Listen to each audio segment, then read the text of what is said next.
Մայիսի 28-ին Հանրապետության օրվա առթիվ Գարեգին Բծայրագույն Պատրիարք եւ Ամենայն Հայոց Կաթողիկոսը այցելել է Սարդարապատի հուշահամալիր Մայրաթոր Սուրբ Էջմիածնի միաբանների ուղեկցությամբ։ Ամենայն Հայոց Հայրապետը հարգանքի տուրք է մատուցել հանուն հայոց անկախ պետականության զոհված հայրորդիների անմահ հիշատակին։ Վեհափառ հայրապետն աղոթք է բարձրացրել մայիսյան հերոսամարտերում զոհված հայրորդիների հոգիների հանգստության համար։ Հանրապետության օրվա զորահանդեսից հետո վարչապետ Նիկոլ Փաշինյանը հայտարարել է, որ Հայաստանը եւ Ադրբեջանը հասել են խաղաղության, ինչը նրա խոսքով կարևոր հիմք է պետության զարգացման եւ անվտանգության համար։ Նա նշել է, որ 2022 թվականից հետո Հայաստանը կարողացել է ձեռք բերել նոր սպառազինություն, զարգացնել ռազմարդյունաբերությունը եւ ձևավորել նոր գաղափարաբանությամբ բանակ, որի հիմնական նպատակը երկրի ինքնիշխան տարածքի պաշտպանությունն է։ Օրհնյալ Տեր մեր Հիսուս Քրիստոս ամեն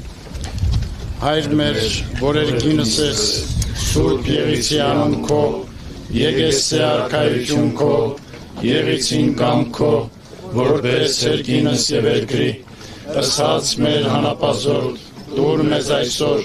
եւ թող մեզ սպարտիս մեր, որպես եւ մեկ թողունք մերոց պարտապանած, եւ մի տանիրս մեզ իպորություն,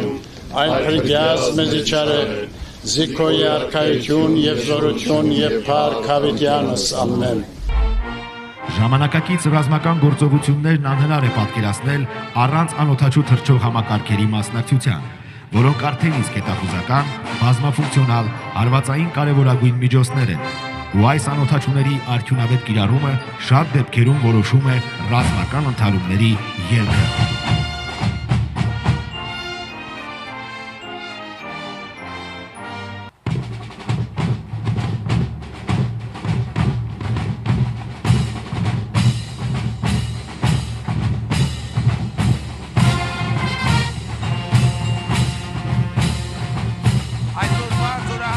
Հաշվետվության մարտաշարքով կանցնի շուրջ 7 երկրների արտադրության սպառազինություն եւ ռազմական տեխնիկա եւ ռազմատեխնիկական համագործակցության այս աշխարհագրությունը իրական Հայաստանի գաղափարախոսության վրա հիմնված քաղաքականությունների արդյունք է։ Զորահանդես հաշվետվության կարևոր առանցքներից մեկը Հայաստանի Հանրապետությունում արտադրված սպառազինությունը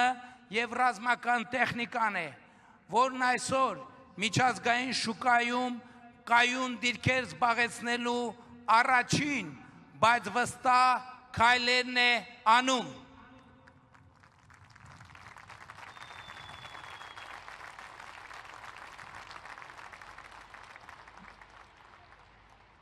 «2022 թվականից սկսած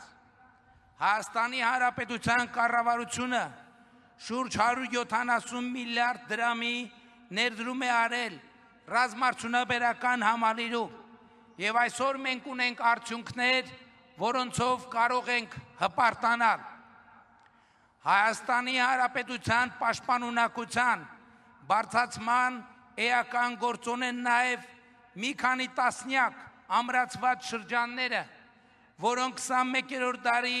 պահանջներին համապատասխան ամրոց բերդեր են Հայաստանի Հանրապետության պետական սահմանի երկայնքով եւ ինժեներական մտքի գլուխգործոցներ։ Այսօր հպարտության առիթ է նաեւ այն, որ զորահանդեսին մասնակցում են կամավոր ատեստավորմամբ իրենց բարձր մարտունակությունը ապացուցած զինծառայողներ։ Զորահանդեսից հետո լրագրողներին տված ճեպազրույցում վարչապետը պատասխանել է նրանց հարցերին։ Եթե չընտրվեք վարչապետ ձեր գնաց զենքերով կկարողանանք ջախջախել Բաքվին հարցին, նա պատասխանել է։ Մեր ընդդիմությունը առանց այն էլ գնահատում է ինչ ուզում է եւ ոնց ուզում է եւ ժողովրդավարության առանձնահատկություններից մեկը դա է։ Բաքվում անազատության մեջ պահվող որևէ անձի հայտարարություն չեմ մեկնաբանի, որովհետեւ պարզ չեն, թե նրանք ինչ պայմաններում, ինչ պայմանով եւ ինչ հանգամանքներում են անում հայտարարություններ, մանավանդ որ մենք ամենօրյա աշխատանք ենք տանում անազատության մեջ գտնվող մեր հայրենակիցների ազատ արձակման խնդիրը լուծելու համար եւ ինչպես իմ ելույթում ես ասացի, որ բանակի կերպափոխումը պատերազմի մասին չէ, այլ խաղաղության մասին, Մենք որևէ մեկին ջախջախելու խնդիր չենք դնում, մենք խնդիր ենք դնում Հայաստանի պաշտպանունակությունը բարձրացնելու, իսկ Հայաստանի տարածքների հարցը բազմիցս ասել եմ, որ կլուծվի սահմանազատման արդյունքներով։ Նա հայտարարել է, որ վստահելի հարաբերություններ ունի Ռուսաստանի նախագահի եւ կառավարության ղեկավարի հետ, նրա խոսքով հայ-ռուսական հարաբերություններում առաջացած հարցերը պարզաբանման փուլում են, իսկ ընթացող տրանսֆորմացիան ինքը գնահատում է դրական սինխրոն։ Հայաստանի Հանրապետությունը այլևս հազարների եւ տասնյակ հազարների երկիր չէ, Հայաստանի Հանրապետությունը միլիարդների եւ տրիլիոնների երկիր է։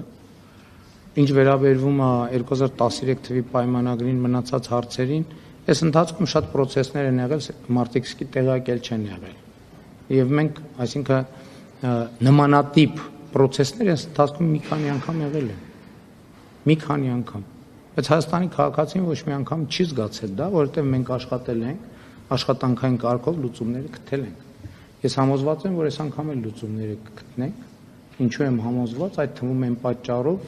ասել եմ, որովհետև ես միակ պաշտոնյան եմ, ով Եվրասիական տնտեսական եւ միջկառավարական խորհրդի անդամ է, եւ բարձրագույն տնտեսական խորհրդի անդամ է։ Ես ուզում եմ մենք պատկերացնենք այս լծակի մասշտաբը եւ այդ լծակի ինձ առած հնարավորությունները։ Ես կարծում եմ, որ այս լծակները մեծ հնարավորություն կտան կոնստրուկտիվ երկխոսության ճանապարհով գտնել բոլոր հարցերի լուծումները։ Հայաստանի Հանրապետության տնտեսության, ինչպես ասացի, ոչ մի բան չի սպառնում։ Հայաստանի Հանրապետության տնտեսությանը սպասվում են միլիարդների ներդրումներ։ Եվ այո, կա գործոններ, որոնք որոշակի նյարդ են առաջացնում Հայաստան-Ռուսաստան հարաբերություններում։ Ես ձեզ հետ այս ֆորմատով խոսել եմ, մասնավորապես երկաթուղու հետ կապված խնդիրը, որովհետև մենք պիտի այս պատմական շանսը օգտագործենք։ Ես դրա մասին խոսել եմ, ես համոզված եմ բովանդակությունը հիշում եք ինչի մասին էր խոսքը, մենք այդ օրակարգից չենք պատրաստվում հրաժարվել, որովհետև մեր սեփական երկաթուղին մենք չենք կարող թողել, որ ինքը կներեք մնա մետաղի ջարդոնի կարգավիճակով։ Ինքը տարանցման մեծ պոտենցիալ ունի եւ ելի մենք Ռուսաստանի Դաշնության գործընկերների հետ աշխատելու ենք, որպեսզի փոխշահավետ լուծումներ գտնվեն։ Նա կրկին փորձել է արդարացնել իր դուք ինչու չեք զոհվել արտահայտությունը, շեշտելով, որ այն վերաբերում էր Լեռնային Ղարաբաղի պսևդոէլիտային եւ այն համարում է ճիշտ խոսույթ։ Ռոբերտ Քոչարյանի գլխավորությամբ Սյունիքը եւ Մեղրին հանձնելու պլան է եղել։ Այդ պլանի իրագործման համար է տեղի ունեցել հոկտեմբերի 27-ը եւ ես հպարտ եմ, որ այդ պլանը խափանել է։ Եվ այո, Ղարաբաղի պսևդոէլիտայի բոլոր ներկայացուցիչները պետք է պարզաբանեն, թե ինչու իրանք չեն զոհ, ինչու առաջնագծում չեն եղել, ինչու են փախել, այո, ես նրանց անվանում եմ փախածներ, եւ այդ մարդկանց կոնկրետ ցուցակը կա։ Եվ հետո ես կարծում եմ, որ մենք առաջիկայում պետք է Ղարաբաղի պսևդոէլիտայի ունեցվածքի ցանկերը հրապարակենք Հայաստանի Հանրապետությունում, որպեսզի պատկերը ավելի պարզ լինի։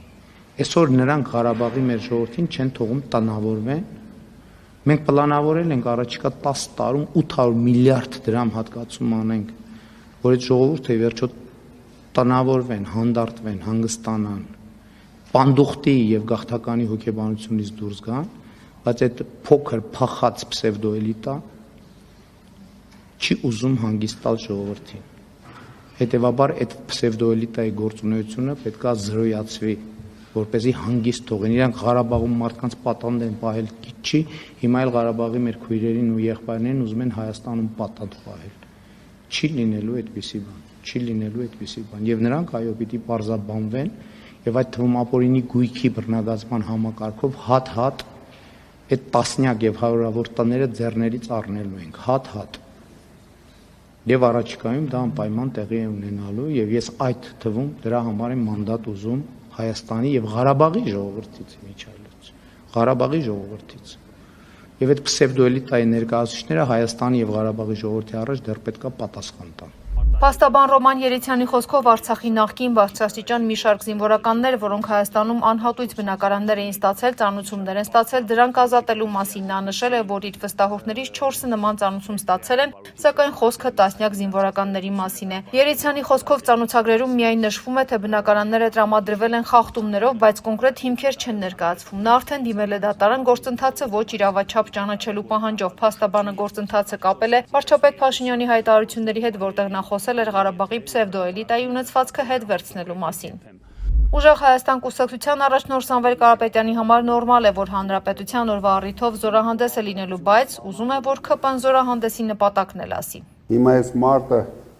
անամոտաբար ամսի 28-ին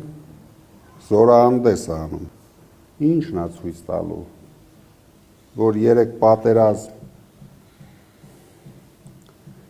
բերեց մեր երկրի գլխին, 3 պարտություն այս նույն բանակով բերեց մեր գլխին, ինչով է հպարտանալու, իր պաշտպանության նախարարով է հպարտանալու, թե ինչն է իր հպարտության առարկան, ասենք մի 2 հատ, են էլ չեմ էլ հավատում, որ ինքը կարա նորմալ զենք առած լինի, այսինքն ցույց տվեցիք, հետո հենց պատերազմ սկսավ, այդ զենքերը սենց հանձնում են Ալիևին, փախած գալիս են, հետո գալիս է ստեղ ժողովուրդը հետևից ընկնում է, թե դուք փախաք, բայց բոլորս տեսանք Արցախից ով փախավ, մի օր չկանգնան Արցախցու կողքը, մարդիկ 9 ամիս ճնշումների տակ, բլոկադայի տակ, ապրեցին, մի հատ աչք չթարթեցին, ավելի շատ կապրեին, եթե ինչ-որ աջակցություն ստանային մեր երկրից, ով հանդիսանում էր իրենց երաշխավորը, բայց եթե երաշխավորը հենց առաջի օրից փախավ, այն մարդիկ ինչ կարան անեն, հիմա էլ ինչով պետք է հպարտանան, ասենք բերեց իր անձնական ռագատկեն ցույց տվեց, որ ինքը փոքր ժամանակ ռագատկա է ունեցել, հետո մարդկանց ոնց է համոզելու, որ դուք անվտանգության մեջ եք։ Ռուսաստանի արտգործնախարարության պաշտոնական ներկայացուցիչ Մարիա Զախարովան հայտարարել է, որ Երևանը վերջին շրջանում ԱՊՀ փաստաթղթերի նախագծերից համակարգված կերպով հեռացնում է հայրենական մեծ պատերազմ ձևակերպումը։ Նա նաև անդրադարձել է Արթիկում երկրորդ համաշխարհային պատերազմի զոհերի հուշարձանի ապամոնտաժման ծրագրերին, նշելով, թե Հայաստանի հասարակությունը պետք է տեղյակ լինի իշխանությունների նման քաղաքականությունից։ Затем неонацизм добрался до Երևանը в образе Зеленского. Ոչ մի արձագանք այդպես էլ չհետևեց։ Այդ ժամանակ մենք հասկացանք, որ ոչ ոք չի պատրաստվում որևէ բան պարզել։ Այնուհետև նեոնացիզմը հասավ Երևան իդեմս Զելենսկու, հենց այն Զելենսկու, որը ոտնահարեց իր նախնիների հիշատակը եւ Հայաստանի մայրաքաղաքից սպառնալիքներ տեղած հայրենական մեծ պատերազմում տարած հաղթանակին նվիրված շքերթի ժամանակ հարված հասցնել Կարմիր հրապարակին։ Եթե Հայաստանի վարչապետ Նիկոլ Փաշինյանը կարծում է, որ երկիրը կհարստանա չնայած Ռուսաստանի հետ հարաբերությունների վատ թարացմանը, թող ապահովի, դա հայտարարել է Ռուսաստանի արտգործնախարար Սերգեյ Լավրովը։ Հիշեցնենք, Գառնիում քարոզարշավի ժամանակ Փաշինյանը հայտարարել է, որ Հայաստանի իշխանությունները չեն վախենում ապրանքների գների բարձրացումից, եթե Ռուսաստանի հետ կապերը վատ թարանան, քանի որ իրենք ակնկալում են հարստանալ, Հայաստանը վերածելով աշխարհի խաչմերուկի։ Իրավաբանական գիտությունների դոկտոր պրոֆեսոր Գևորգ Դանիելյանի կարծիքով հետխորհրդային զարգացումները անխուսափելիորեն հանգեցնելու էին ԽՍՀՄ փլուզմանը, իսկ Հայաստանի անկախության շարժումը պատմական կարևոր ձեռքբերումներ ապահովեց Հայաստանի պետականության վերականգնում, Արցախի ազատագրում եւ երկրի ուծացման վտանգի կանխում։ Նա ընդգծել է, որ շարժման շնորհիվ Հայաստանը դարձավ շուրջ 90% հայերով բնակեցված երկիր, պահպանելով դարավոր ժողովրդագրական պատկերը։ Դանիելյանի խոսքով Արցախի հարցին տրվել է հանցավոր լուծում, սակայն միջազգային իրավունքի սկզբունքների տեսանկյունից այն չի կարելի փակված համարել։ Նա նաև նշել է, որ Հայաստանի տարածքային ամբողջականությունը շարունակում է խախտված մնալ մինչդեռ այդ մասին բարձրաձայնելը չի խրախուսվում։